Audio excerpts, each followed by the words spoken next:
एक गांव में एक फकीर था। उस गांव के राजा को शिकायत की गई कि वह फकीर लोगों को भ्रष्ट कर रहा है। असल में अच्छे फकीरों ने दुनिया को सदा भ्रष्ट ही किया है और वे करते रहेंगे, क्योंकि दुनिया इतनी भ्रष्ट है और इसको बदलने के लिए भ्रष्ट बनना ही पड़ेगा आपको। दो भ्रष्टताएं मिलकर ही सुधार शुरू करती हैं। दुनिया भ्रष्ट है। इस दुनिया को ऐसा ही स्वीकार कर लेने में कोई सन्यासी या कोई फकीर कभी राजी नहीं हुआ है।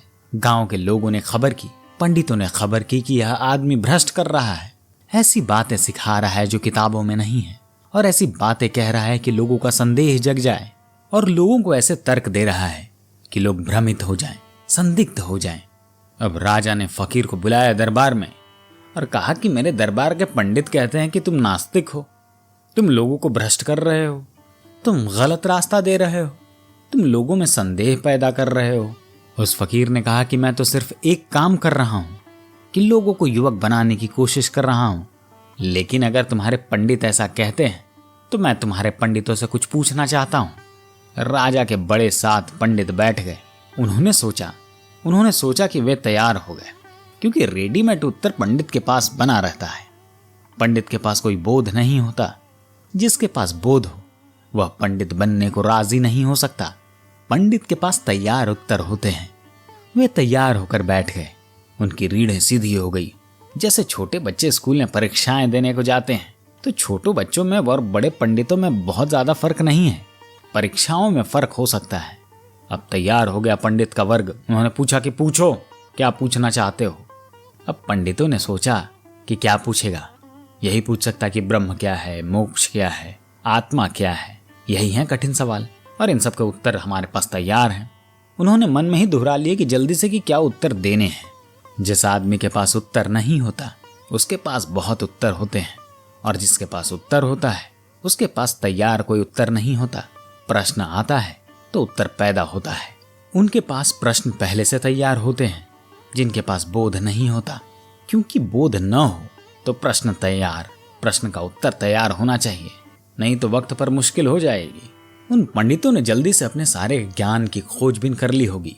उसने 4-5 कागज के टुकड़े उन पंडितों के हाथ में पकड़ा दिए, एक एक टुकड़ा, और कहा कि एक छोटा सा सवाल पूछता हूं, और वो सवाल है रोटी क्या है। अब जितने भी पंडित थे बड़े मुश्किल में पड़ गए, क्योंकि किसी किताब में यह नहीं लिखा, किसी उपनिषद में नहीं लिखा, किसी वेद में नहीं लिखा, किसी पुराण में नहीं लिखा कि रोटी क्या है। कहा कि कैसा नासमझ आदमी है, कैसा सरल सवाल पूछता है। लेकिन वह फकीर समझदार रहा होगा। उसने कहा, आप लिख दें एक कागज पर, और ध्यान रहे एक दूसरे के कागज को नहीं देखना। जरा दूर दूर हटकर बैठ जाओ, अपना अपना उत्तर लिख दो। राजा भी बहुत हैरान हुआ। राजा ने कहा कि क्या पूछते हो तुम। उसने कहा, इतना उत्तर दे दें गनीमत है, पंडितों से ज्यादा आशा नहीं करनी चाहिए। बड़ा सवाल बाद में पूछूंगा, अगर छोटे सवाल का उत्तर आ जाए तो। पहले आदमी ने सोचा कि रोटी यानी क्या। फिर उसने लिखा कि रोटी एक प्रकार का भोजन है, और क्या करता। दूसरे आदमी ने सोचा कि रोटी यानी क्या, तो उसने लिखा कि रोटी आटा, पानी और आग का जोड़ है, और क्या करता। अब तीसरे आदमी की बारी थी। उसने सोचा कि रोटी यानी क्या।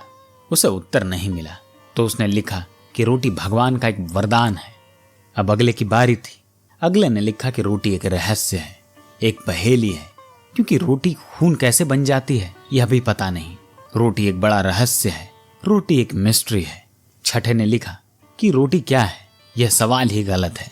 यह सवाल इसलिए गलत है कि इसका उत्तर ही पहले कहीं नहीं लिखा हुआ है। गलत सवाल पूछता है यह आदमी। सवाल वे पूछने चाहिए जिनके उत्तर लिखे हों। सातवें आदमी ने कहा कि मैं उत्तर देने से इनकार करता हूं, क्योंकि उत्तर तब दिया जा सकता है जब मुझे पता चल जाए कि पूछने वाले ने किस दृष्टि से पूछा है।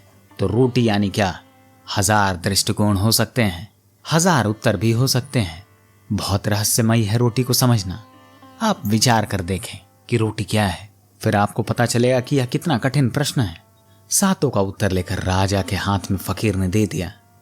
उसने कहा कि ये हैं आपके पंडित, इन्हें यह पता नहीं कि रोटी क्या है, और इनको यह पता है कि नास्तिक क्या है, आस्तिक क्या है, लोग किस से भ्रष्ट होंगे, किस से बनेंगे, यह इनको पता हो सकता है। राजा ने कहा कि पंडितों, एकदम दरवाजे से बाहर हो जाओ। पंडित बाहर हो गए। राजा ने फकीर से पूछा कि तुमने बड़ी मुश्किल में डाल दिया है। फकीर ने कहा कि जिसकी खोपड़ी पर भी ज्ञान का बोझ है, उन्हें सरल या सवाल मुश्किल में डाल सकता है। जितना ज्यादा बोझ उतनी समझ कम होती जाती है, क्योंकि यह ख्याल पैदा हो जाता है बोझ से कि समझ तो है, और समझ ऐसी चीज है कॉन्स्टेंटली क्रिएट करनी पड़ती है नहीं। कोई ऐसी चीज नहीं है आपके भीतर रखी है समझ, उसे आप रोज पैदा करिए तो पैदा होती है, और बंद कर दीजिए तो बंद हो जाती है। प्रतिभा कोई ऐसी चीज नहीं कि कहीं रखी है भीतर, कि आपके पास कितनी प्रतिभा है, शेर भर है कि किसी के पास 2 शेर है, ऐसी कोई चीज नहीं है प्रतिभा। प्रतिभा मूवमेंट है, गति है, निरंतर गति है। इसीलिए निरंतर जो सृजन करता है उसके भीतर मस्तिष्क, बुद्धि और प्रतिभा सब कुछ पैदा होती है। जो सृजन बंद कर देता है उसके भीतर जंग लग जाती है और सब कुछ खत्म हो जाता है। अगर विचार पसंद आए हो तो चैनल को सब्सक्राइब करना ना भूलें। धन्यवाद।